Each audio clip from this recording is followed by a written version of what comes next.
Warning, ये video spoiler से भरी पड़ी है। ओके, तो सबसे पहले मैं मूवी की पूरी कहानी को सुपर शॉर्ट तरीके से कवर करूंगा और फिर हम बढ़ेंगे हिडन डिटेल्स की तरफ। तो ये कहानी सेट है 1990 के टाइम पीरियड में, जहां मूवी स्टार्ट होते ही हमें एक एसिंक रिसर्चर का पीओवी दिखाया जाता है जो कि अपने क्रू से अलग होके बैकरूम्स में खो जाता है और किसी से बच के भाग रहा होता है, जहां इसे हेडक्वार्टर से कांटेक्ट करने के लिए कम्युनिकेशन सिस्टम तो मिलता है but it's too late, because जिससे बचने की ये कोशिश कर रहा था वो कैच ऑन करके इसे मार देता है। जो सब होते हुए रिकॉर्ड हो रहा था और ये रिकॉर्डिंग एसिंक के रिसर्चर्स देख रहे थे। नेक्स्ट हमें मैरी के बचपन की एक मेमोरी दिखाई जाती है। Then cut to present, Mary जो कि एक थेरेपिस्ट है अपने क्लाइंट क्लार्क की काउंसलिंग कर रही है। ये दोनों इस मूवी के मेन कैरेक्टर्स रहने वाले हैं। क्लार्क एक आर्किटेक्ट बनना चाहता था बट फॉर सम रीजन ये फर्नीचर बेचने के बिजनेस में फंस गया और इसकी ड्रिंक करने की आदत की वजह से इसका अपनी वाइफ बारबरा से झगड़ा हो जाता है रिस्पॉन्सिबिलिटीज और करियर को लेकर, जिसकी वजह से इसकी वाइफ इसको इसी के घर से बाहर निकाल देती है। अब ये अपने फर्नीचर स्टोर में सोता है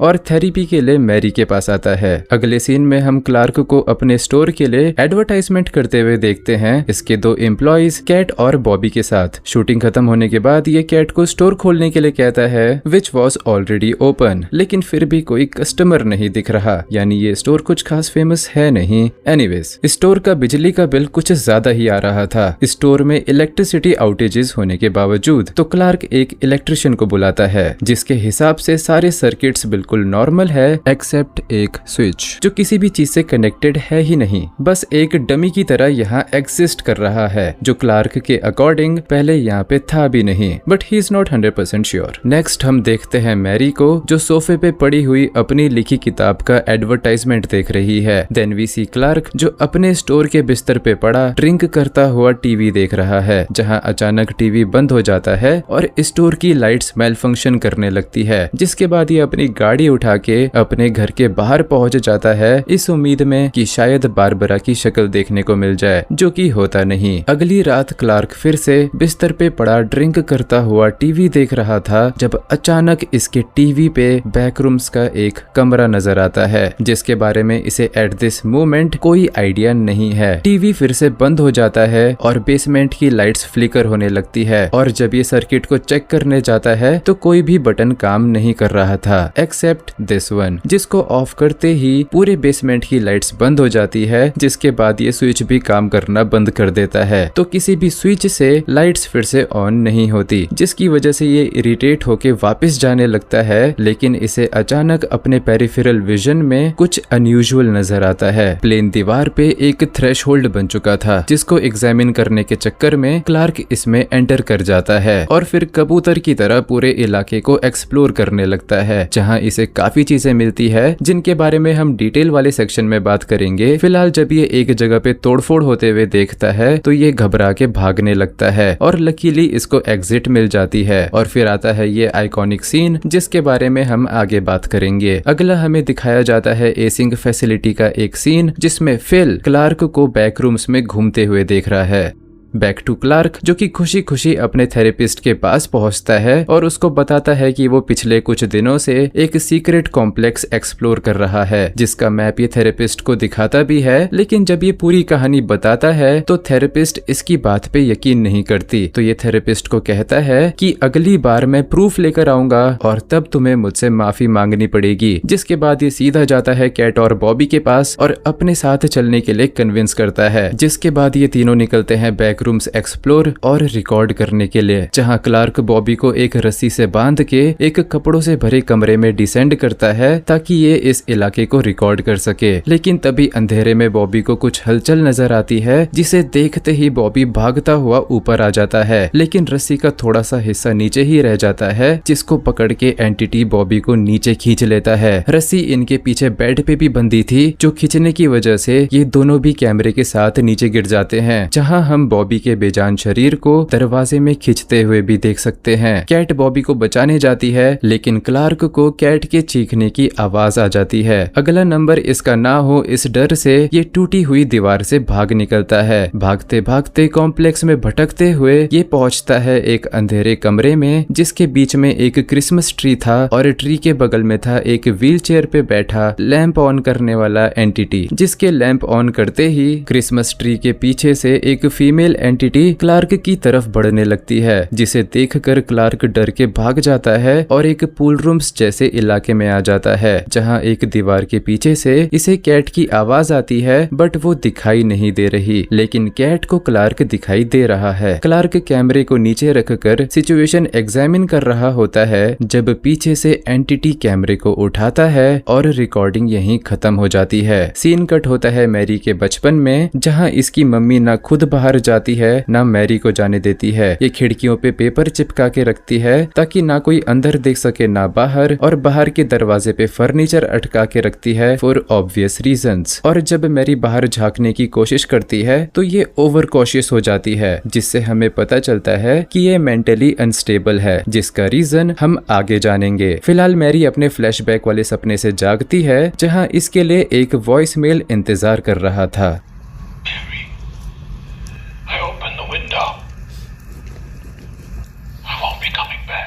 ये भेजा था क्लार्क ने, जिसका मतलब हम आगे जानेंगे। लेकिन फिलहाल मैरी काफी कंसर्न्ड और कंफ्यूज्ड होती है, तो ये खुद ही निकल पड़ती है क्लार्क से मिलने के लिए। बीच में हमें फिल की फैमिली वाला सीन भी देखने को मिलता है, जहां ये सब टीवी एंजॉय कर रहे होते हैं, लेकिन तभी टीवी पे क्लार्क का एडवर्टाइजमेंट आता है, जो देखकर फिल के फेशियल एक्सप्रेशंस बिल्कुल पेल पड़ जाते हैं। दूसरी तरफ मैरी को स्टोर के दरवाजे पे मल्टीपल पोस्ट मेल्स मिलते हैं और दरवाजा खुला होता है। ऑब्वियसली क्यूरियस मैरी अंदर आ जाती है और थ्रेशोल्ड देखकर बैकरूम्स में एंटर कर जाती है, जहां थोड़ी देर भटकने के बाद और एक क्रिप्टिक आर्टवर्क देखने के बाद फाइनली इसे क्लार्क मिल जाता है, और अचानक से एंटिटी के फुटस्टेप्स सुनाई देने लगते हैं, जिस डिस्ट्रैक्शन का फायदा उठा के क्लार्क मैरी को जगड़ के बेहोश कर देता है। फिर हमें दिखाया जाता है मैरी की मम्मी को अजाइलम में भर्ती करने वाला सीन, और फिर ये वाला सीन जिसको हम आगे डिस्कस करेंगे। फिलहाल जब मैरी जागती है तो खुद को डाइनिंग टेबल के सामने कुर्सी पे बंधा हुआ पाती है, जहां ये रियलाइज करती है कि क्लार्क पहले से काफी ज्यादा बदल चुका है। इन एंटिटीज को खाना, फ्रिज में कैट का सर और इसकी डरावनी बातें। लेकिन एक चीज अभी भी नहीं बदली, इसका सेल्फ एंटाइटलमेंट, जिसको लेकर इन दोनों के बीच में बहस हो जाती है, but in the end somehow ये क्लार्क को इसे जाने देने के लिए कन्विंस कर लेती है। क्लार्क इसके हाथों पे बंधी रस्सियां काट ही रहा होता है कि तभी पायरेट क्लार्क की एंट्री होती है, जिसके साथ क्लार्क इतनी कैजुअली बात करता है जैसे ये दोनों दोस्त होंगे। लेकिन यहाँ पायरेट क्लार्क असली क्लार्क को उठा के उसका कंधा खाने लगता है और दीवार पे पटक पटक के उसे मार देता है। मौका देखकर मैरी यहाँ से भाग निकलती है, लेकिन पायरेट क्लार्क इसका पीछा करने लगता है, जिसके बाद आता है एक इंटेंस चेजिंग सीन, जिसमें ये बड़ी मुश्किल से अपनी जान बचा के एसिंग के जंगल में फंस जाती है, जहाँ फिल मैरी से क्लार्क और बैकरूम्स रिलेटेड सवाल पूछने लगता है और सिमिलर टॉपिक्स पे बातें करने लगता है। जिसके बाद हम देखते हैं कॉम्प्लेक्स के कुछ और नजारे, और फाइनली मैरी की कॉपी दिखाते ही मूवी खत्म हो जाती है।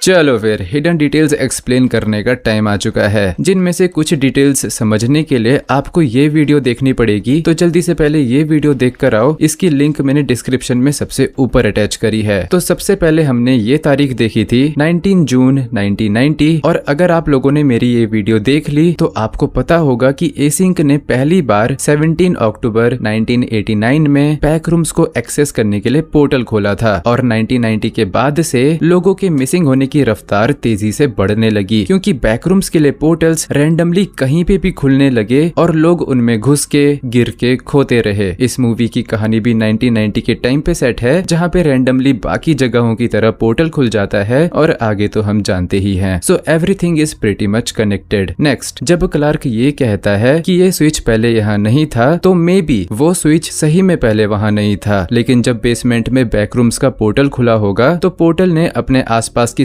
सराउंडिंग को अफेक्ट करना शुरू कर दिया होगा, और क्योंकि ये सर्किट बोर्ड पोर्टल के जस्ट बगल में ही है तो इस पे समहाउ ये स्विच आ गया, जिसकी वजह से स्टोर की लाइट्स मेल फंक्शन होने लगी, बिल ज्यादा आने लगा and all that shit. Next, Clark जब टीवी देख रहा था तो उसके टीवी पे ये नजारा आता है, जो कि टेक्निकली सिर्फ फिल को नजर आना चाहिए, बिकॉज जो कैमरा इस कमरे में लगा है उसका एक्सेस सिर्फ एसिंक के पास है, जिससे हमें पता चलता है कि बैकरूम्स रेडियो वेव्स को मैनिपुलेट और रीडायरेक्ट भी कर सकता है for a short amount of time, obviously like a glitch, जैसे मार्विन को कॉरिडोर से जाते समय अपने रेडियो पे फ्यूचर की न्यूज सुनाई दे गई थी, बिल्कुल वैसे ही। नेक्स्ट, हमें इस सीन में अलग अलग भाषाओं में ग्रीटिंग्स सुनने को मिलती है, जो आती है गोल्डन रिकॉर्ड नामक रिकॉर्ड से, जिसको नासा ने 1977 में वॉयेजर 1 में डाल के अंतरिक्ष में लॉन्च कर दिया था। एलियन मिलेंगे तो 55 भाषाओं में नमस्ते करना। नेक्स्ट, ये वही कमरा है जिसके कैमरे का एक्सेस सिर्फ एसिंक के पास है, बट कुछ सेकंड्स के लिए क्लार्क को भी मिल गया था। एनीवेज, ये डिटेल नहीं है, डिटेल है ये बस्ता, जिसमें होता है एसिंक के कर्मचारी का आईडी कार्ड, नैरेन वॉर्न नाम का, जो नाम हमने स्टार्टिंग में देखा था, यानी जो रिसर्चर स्टार्टिंग में मरा था, ये सब उसी का सामान है। नेक्स्ट, जब क्लार्क इस कमरे में आता है तो इसे नजर आता है ये तोता और ये थ्रोन, जो कि हमने एडवर्टाइजमेंट शूटिंग के टाइम पे देखा था, और ये चप्पल और जूतों का जोड़ा जैसे कैट और बॉबी पहनते हैं। यानी जरूरी नहीं है कि अगर कोई बैकरूम्स में आएगा तो तभी बैकरूम्स उसको कॉपी करेगा। अगर कोई भी या कुछ भी बैकरूम्स के पोर्टल के आसपास मौजूद है तो बैकरूम्स उसको कॉपी करने लगेगा, बिकॉज एडवर्टाइजमेंट के टाइम पे तो इनको पता भी नहीं था कि बेसमेंट में बैकरूम्स का पोर्टल खुल चुका है, जो इनके जूते, चप्पल और प्रॉप्स को कॉपी कर रहा है। नेक्स्ट, ये सीन लिटरली एक मीम मटेरियल बन चुका है, एंड आई गेस क्लार्क ये स्टूल इसीलिए अपने साथ ले जाता है ताकि ये क्लैरिफाई कर सके कि बैकरूम्स सही में फिजिकली एग्जिस्ट करते हैं। जो भी इसने देखा वो इल्यूजन नहीं था, और अब ये बाकी फर्नीचर को भी इसी तरह बाहर लाके अपने स्टोर में बेच सकता है। नेक्स्ट डिटेल है इस कमरे में, जब बॉबी नीचे जाता है तो इसको यहाँ पे एक टी शर्ट मिलती है, जैसी इसके पास भी है, जिसका मतलब बैकरूम्स ने बॉबी का क्लोन भी जरूर बनाया होगा। लेकिन अगर उस क्लोन के कपड़े यहाँ है तो वो क्लोन कहाँ है? वेल, इस क्वेश्चन से निकलती है एक थ्योरी जो जुड़ी है इस कमरे के साथ, और वो मैं आपको आगे बताऊंगा। नेक्स्ट, जब क्लार्क बॉबी के मरने के बाद कॉम्प्लेक्स में भाग रहा होता है तो एक जगह पे हमको एक हैजमेट सूट मैंगल्ड पड़ा नजर आता है। हो सकता है ये नैरन की लाश हो, या क्या पता खाली सूट हो, लग तो नहीं रहा, बट हु नोस। नेक्स्ट, इस सीन में ये पता नहीं कौन है, लेकिन ये बारबरा का क्लोन है, जिसका मतलब या तो बैकरूम्स का एक पोर्टल बारबरा के घर के आसपास भी बना होगा जहाँ से बैकरूम्स ने बारबरा को कॉपी करा, या हो सकता है कि बैकरूम्स किसी की मेमोरीज को इस्तेमाल करके भी उस मेमोरी में से कॉपीज बना सकता है, और यहाँ बैकरूम्स ने क्लार्क की मेमोरीज में से बारबरा का क्लोन बना दिया। नेक्स्ट, ये हिडन डिटेल से ज्यादा एक थ्योरी है कि मे बी मैरी की मम्मी बैकरूम्स में बहुत पहले आ गई थी। आई नो ये सुनने में वियर्ड है, क्योंकि बैकरूम्स को एक्सेस करने के लिए पहला पोर्टल ही 1989 में खोला गया था, बट मैं इस कंक्लूजन पे इसलिए पहुंचा बिकॉज बैकरूम्स में हमें मैरी के बचपन के घर की कॉपी नजर आती है, जो बैकरूम्स ने मैरी की यादों से तो बिल्कुल नहीं बनाई, बिकॉज मैरी की यादें ऐसी नजर आती है। तो मैरी के अलावा ऐसा कौन है जो इस घर से एक स्ट्रॉन्ग बॉन्ड शेयर करता है? उसकी मम्मी। तो हमें पता है कि बैकरूम्स हमेशा से एग्जिस्ट करते आए हैं, हमने बस एक आर्टिफिशियल दरवाजा 1989 में पहली बार खोला, एंड हो सकता है कि नोरा किसी नेचुरली अकरिंग पोर्टल से बैकरूम्स में गई होगी, जहां लंबे समय तक भटकने के बाद इसे समहाउ एग्जिट मिल गई होगी, लेकिन बैकरूम्स में लंबे समय तक रहना दिमागी सेहत के लिए हानिकारक होता है। For example Peter Tench, Clark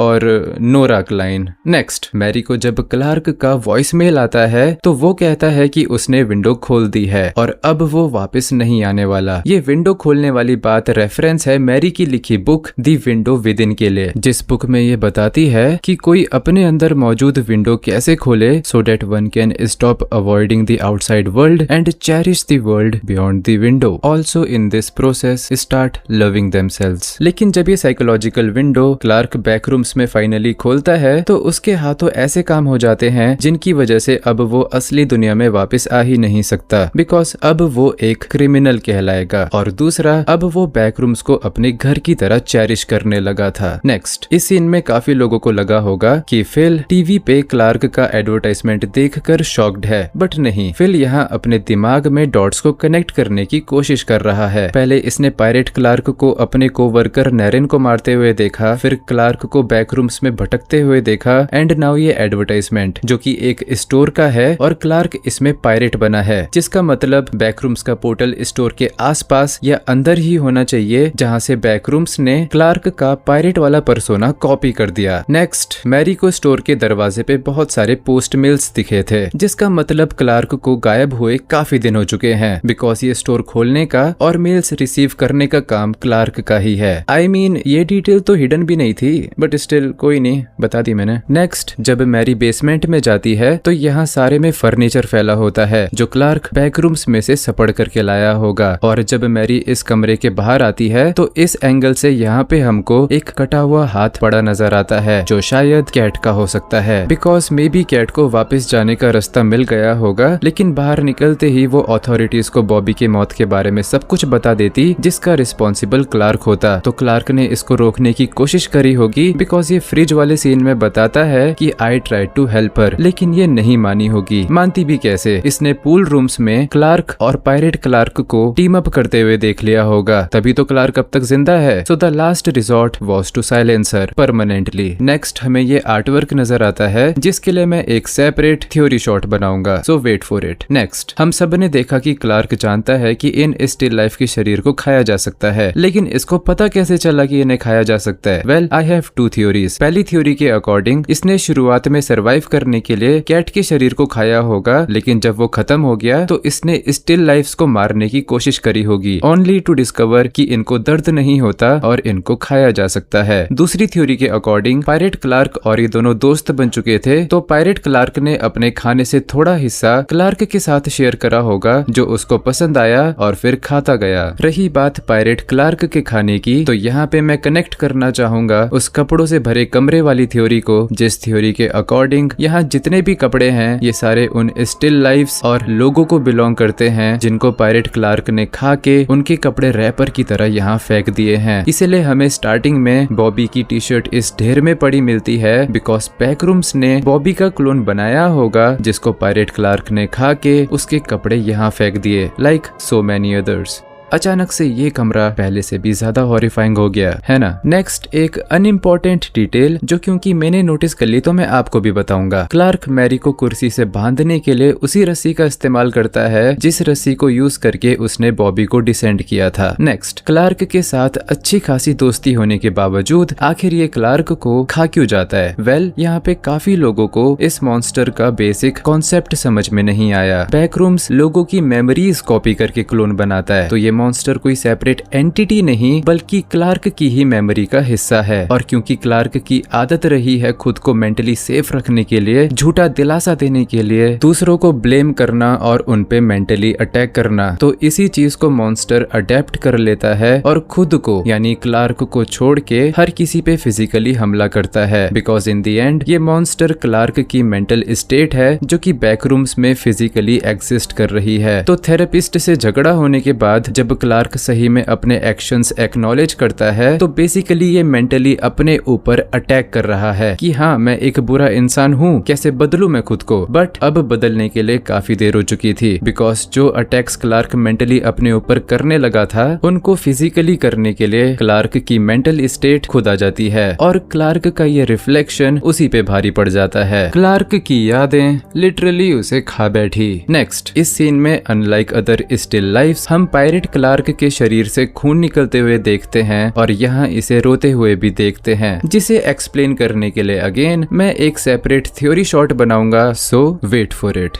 next, जब एसिंक वाले मैरी को अपने हेडक्वार्टर में लाते हैं तो पीछे हमें वही पोर्टल नजर आता है जो पहली बार 1989 में खुला था। इन दी एंड जिस डिजाइन वाले कमरे में मैरी इंटेरोगेशन के लिए बैठी थी, सेम उसी डिजाइन के कमरे में बैकरूम्स मैरी का स्टिल लाइफ क्रिएट कर देता है, जो स्टिल लाइफ ऐसे बैठी है जैसे इसका भी इंटेरोगेशन हो रहा है। सो या that's it for today's video. आगे ऐसी और वीडियोस आएंगी, सो वेट फॉर देम। चैनल पे नए हो तो सब्सक्राइब, हमें 100 के पूरे करने हैं। वीडियो का लाइक एम है 2000 लाइक्स। हाइप करना मत भूलना। कमेंट करके बताओ आपको सबसे ज्यादा हॉरिफाइंग डिटेल कौन सी लगी। मैं मिलूंगा आपसे अगली वीडियो में। धन्यवाद।